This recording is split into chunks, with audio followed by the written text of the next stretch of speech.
Hello दोस्त, मैं Ritesh sir from R K. Research centre. और जैसा कि हम लोग प्रीपोजिशन स्टार्ट किए थे, प्रीपोजिशन में स्टार्ट किया था, तो प्रीपोजिशन का डिफिनेशन स्टार्ट करके हम लोग छोड़ दिए थे। और आज हम लोग स्टार्ट करेंगे प्रीपोजिशन का कुछ स्पेशल रूल।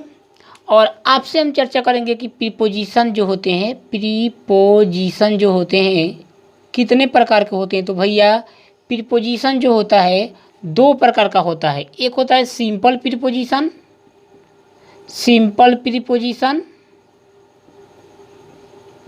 दूसरा होता है कॉम्प्लेक्स प्रीपोजिशन। क्या होता है दोस्त? Complex preposition, complex preposition.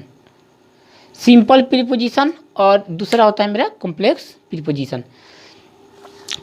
Simple preposition क्या है? ऐसा प्रीपोजिशन जो सिंगल रहता हो, सिंपल प्रीपोजिशन होता है। जैसे एट हो गया, इन हो गया, ओपन हो गया, यह क्या है? सिंपल प्रीपोजिशन में आएगा।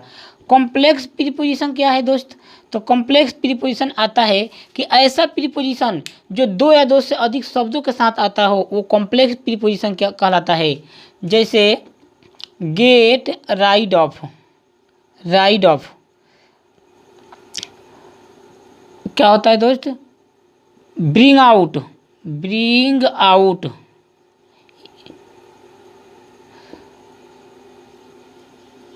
कॉल आउट, ये सब क्या है दोस्त? ये कॉम्प्लेक्स प्रीपोजिशन में आता है।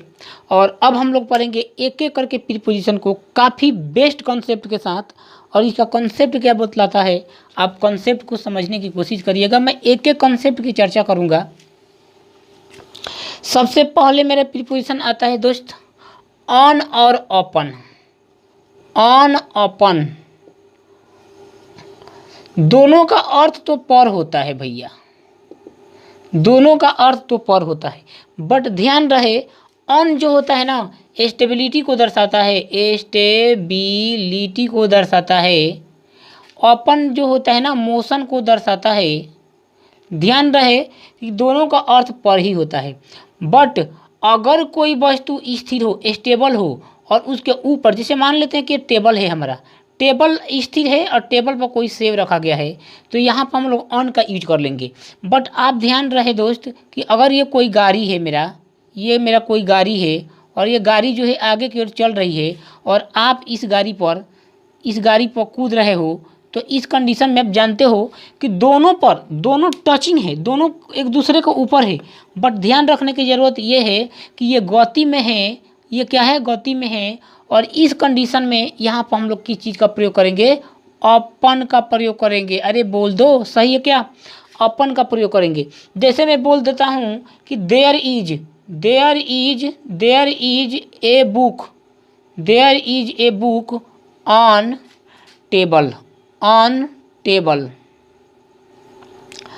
On the table, table. समझ गया? बट मैं बोलता हूँ I jumped, I jumped, I climbed up, climbed, I climbed upon the running car. इसका मतलब क्या हुआ कि मैंने चलती हुई बस कार पर क्या हो गया? चढ़ गया। तो कार क्या थी? गति में थी। समझ गया क्या? कार क्या थी? गति में थी। और इस कंडीशन में हम लोग यहाँ पर क्या कर दिए? ओपन का प्रयोग कर दिए। तो ओपन का प्रयोग कहाँ करोगे दोस्त? जब कोई वस्तु गतिशील हो और उसके ऊपर कोई वस्तु टचिंग में हो, तब वहाँ पर हम लोग किस चीज़ का प्रयोग करेंगे? ओपन का प्रयोग। अब हम लोग चलेंगे अगला यूज, अगला यूज बेसाइड और बेसाइड्स। क्या है दोस्त? बेसाइड, बेसाइड और बेसाइड्स। अरे समझना थोड़ा, बेसाइड और बेसाइड्स के प्रयोग में क्या डिफरेंस होता है, इसको समझने की कोशिश करो। आप जानते हो कि इस मोर्फेम की वजह से क्या हो जाता है? मेरा जो अंग्रेजी के शब्द का जो मीनिंग होता है वो चेंजिंग हो जाता है। तो ध्यान रखने की ज़रूरत ये है कि बेसाइड का मतलब दोनों का लोग बोलते हैं बगल में, बगल में, ये सबसे मतलब नहीं रखना है हमें। आप जानते हो बेसाइड का प्रयोग क्या करते हैं, एक वस्तु अगर सपोज डेट, इसका मतलब ये होता है ना कि एक वस्तु के अलावा, एक वस्तु के अलावा एक और वस्तु की चर्चा हो, लेकिन इसमें बोला जाए कि एक वस्तु के सिवा और कोई वस्तु न दी जाए, उसमें बेसाइड होता है। बेसाइड का मतलब होता है बेसाइड, अब इसका कोई साइड नहीं है, लेकिन बेसाइडेज ये दर्शाता है कि एक के सिवा अभी एक और बाकी है। मतलब अगर हम बोलें, एग्जाम्पल देकर आपको समझाएं कि ही गैव मी, और ध्यान देने की ये ज़रूरत है कि बेसाइड जो होता है हमेशा निगेटिव केस के लिए होता है। क्या होता है दोस्त? निगेटिव केस में होता है। बेसाइड का प्रयोग हमेशा निगेटिव केस में होता है, और बेसाइड का प्रयोग हमेशा पॉजिटिव केस में होता है। इस बात को याद करके चलना है, पॉजिटिव केस में होता है। बट ध्यान देने की ज़रूरत है, अगर बेसाइड निगेटिव केस में होता है तो वहाँ पर नॉट का प्रयोग नहीं होगा। इस बात को याद करने की ज़रूरत है। मतलब हम लोग इसको to long a cot and short, इसको हम लोग बोल सकते हैं it is quasi quasi negative preposition. वैसे तो प्रीपोजिशन निगेटिव नहीं होता, बट इसको हम लोग क्या बोल सकते हैं? क्वासिव निगेटिव प्रीपोजिशन। क्या बोल सकते हैं? क्वासिव निगेटिव प्रीपोजिशन। क्योंकि नॉट का प्रयोग तो होता नहीं, फिर भी इसका कॉमन सेंस जो होता है हमेशा निगेटिव सेंस में होता है। जैसे मैं आपको समझा देता हूँ, एग्जाम्पल के तौर पर मैं आपको समझा देता हूँ, समझने की कोशिश करना। तो बेसाइड का मतलब क्या होगा? एक के सिवा और कुछ नहीं। बेसाइड्स का मतलब क्या होता है? एक के सिवा एक और। जैसे मैं बोलता हूँ ही gave me nothing beside book। इसका मतलब ये हुआ दोस्त कि किताब के अतिरिक्त उसने मुझे कुछ नहीं दिया। अब ये इससे समझना है, ही gave me money besides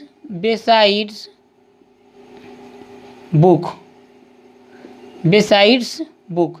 तो आप समझ गए होंगे दोस्त, बेसाइड्स बुक कि ही gave me money बेसाइड्स book.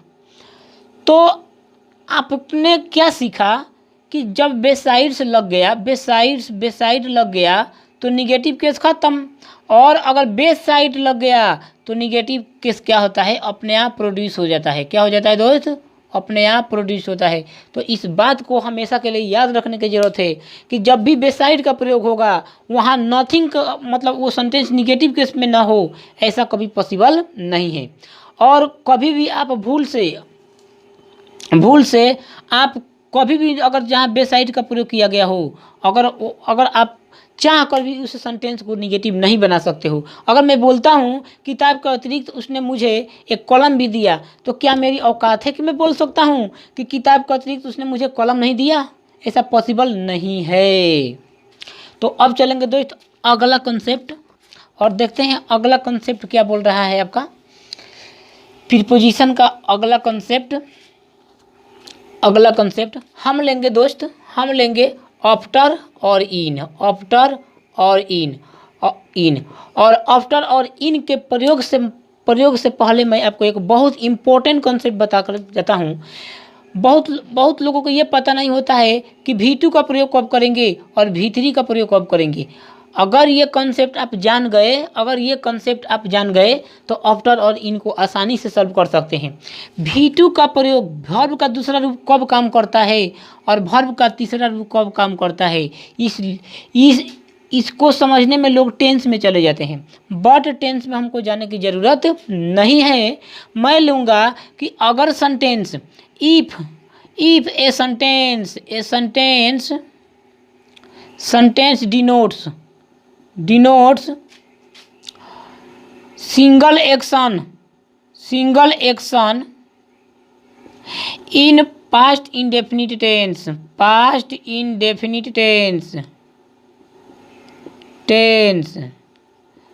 then V2 is used V2 is used. But ध्यान देने की जरूरत है दोस्त कि अगर मतलब अगर कोई सेंटेंस केवल सिंगल एक्शन दर्शा रहा हो, केवल सिंगल एक्शन दर्शा रहा हो और वो टेंस जो है पास्ट इंडेफिनिट टेंस में हो, तो 100% गारंटी है, 100% चांस है कि वहाँ पर V2 का प्रयोग किया जाएगा। इस बात को याद रखना है। दूसरी बात कि V3 का प्रयोग कहाँ करोगे दोस्त? V3 का प्रयोग कहाँ करोगे? तो आप जानते हो कि अगर a sentence, if a sentence denote the double action, यहाँ पर मैं लिख दे रहा हूँ डबल एक्शन, डबल एक्शन, क्या? Double action in past indefinite tense, then V3 is used, then V3 is used. तो वहाँ पर हम लोग किस चीज़ का प्रयोग करेंगे? V3 का प्रयोग करेंगे। समझ गए क्या? तो अब मैं आपको बताता हूँ दोस्त, अब मैं आपको समझाता हूँ कि आफ्टर और इन का मतलब क्या होता है। उसके बाद सेंटेंस से भी मैं V3 का V2 का प्रयोग आपको करके दिखाऊंगा। आफ्टर दोनों का अर्थ तो बाद में भी हो सकता है, इसका अर्थ भी में होता है, बट ध्यान देखने की जरूरत है दोस्त कि आफ्टर का प्रयोग हमेशा जो होता है ना पास्ट टेंस में किया जाता है। किस टेंस में? पास्ट टेंस में, पास्ट टेंस में टाइम कंप्लीट होने के बाद। मैं आपको डायरेक्ट इजी मोड में बता रहा हूँ। टाइम कंप्लीट होने के बाद, कंप्लीट होने के बाद, होने के बाद किया जाता है, किया जाता है। और ध्यान रहे इनका प्रयोग कहाँ करेंगे? इनका प्रयोग टाइम से पहले, टाइम से पहले, पहले प्रेजेंट और प्रेजेंट तथा फ्यूचर में किया जाएगा। किस चीज़ में किया जाएगा? फ्यूचर में किया जाएगा। वैसे तो नॉर्मली लोग बोलते हैं कि प्रेजेंट टेंस में, कि प्रेजेंट टेंस में नहीं होता है, बट प्रेजेंट टेंस में भी मैं आपको करके दिखा दूंगा। तो जैसे मैं एक सेंटेंस लेकर आपको बताता हूँ दोस्त, वह 5 दिन में आया, तो क्या बताओगे? He came after, after 5 days, after 5 days. क्या आप जानते थे दोस्त कि यहाँ पर V2 क्यों आएगा? क्योंकि एक्शन तो एक ही है उसका आना। लेकिन अगर मैं यहीं पर लिख दूं डॉक्टर के आने से पहले मरीज मर चुका था, तो आप क्या बताओगे? मुझे बताओ। डबल एक्शन है तो यहाँ पर V3 का प्रयोग करोगे। Patient had died before doctor come, क्योंकि यहाँ पर आपने देख लिया patient, patient had died, DIED died before, before doctor, doctor come. क्या आपने क्या सीखा कि जब सेंटेंस डबल एक्शन में हो, जब सेंटेंस डबल एक्शन में हो तो वहाँ पर, और सेंटेंस पास्ट टेंस में आए तो वहाँ पर हम V3 का यूज करेंगे, और जब सेंटेंस सिंगल एक्शन में हो और पास्ट टेंस में हो तो वहाँ पर हम V2 का यूज करेंगे। और एक और बात मेरे दोस्त, आप इस कंफ्यूज में रहते हो कि गो मतलब जाना और गॉन मतलब go went gone, go went gone, go went gone, ये V1 V2 V3 और गोइंग। इस कॉन्सेप्ट में, इस चीज़ में आप जो फंसे होते हैं ना, इस चीज़ में कि गो के बाद वेंट कब आया, इसको मुझे रट्टा मारना पड़ेगा। वेंट के बाद गॉन क्यों आया? जैसे ये V1 से V2 और V2 से V3 बनाना हो तो आपको रट्टा मारना पड़ता है। मैं एक ऐसा कॉन्सेप्ट बताऊँगा कि आप मतलब आंख बंद करके आप किसी भी वर्ब को V1 से V2 और V2 से V3, V3 से V4, V4 से V5 इजीली आप चेंज कर पाओगे। बट अभी हम पढ़ा रहे हैं आपको प्रीपोजिशन, इसलिए मैं वर्ब में ज़्यादा नहीं जाने की कोशिश करूँगा। अगर मैं वर्ब स्टार्ट करता हूँ तो वर्ब में इतना डीप में ले चलूँगा, इतना डीप में ले चलूँगा कि आप खुद बोलोगे कि अंग्रेजी का वास्तव में, अंग्रेजी में अगर वर्ब होता है, अगर अंग्रेजी के चैप्टर में वर्ब होता है तो शायद वर्ब इससे ज़्यादा नहीं होता है। बट आप कितना भी अंग्रेजी पढ़ने के बाद अक्सर देखा जाता है कि बच्चे रटते हैं, बच्चे रटते हैं क्या कि डाई, डाई, और इसका अगर V3 बनाना होगा तो डाइड। ये क्यों आया भाई? गो के बाद वेंट क्यों आया? आप जानते हो? आप जानते हो ये भी अंग्रेजी की क्या है, एक प्रकार का झंझट है। अगर आप इस कॉन्सेप्ट को क्लियर कर ले तो अंग्रेजी काफ़ी आसान हो जाएगा। तो मैं जब वर्ब स्टार्ट करूँगा तो कोई भी वर्ब हो, दुनिया का कोई भी वर्ब हो, आप V1 से V2 और V2 से V3 आपको रट्टा मारने की जरूरत नहीं, आप कॉन्सेप्ट को आसानी से क्लियर कर पाओगे।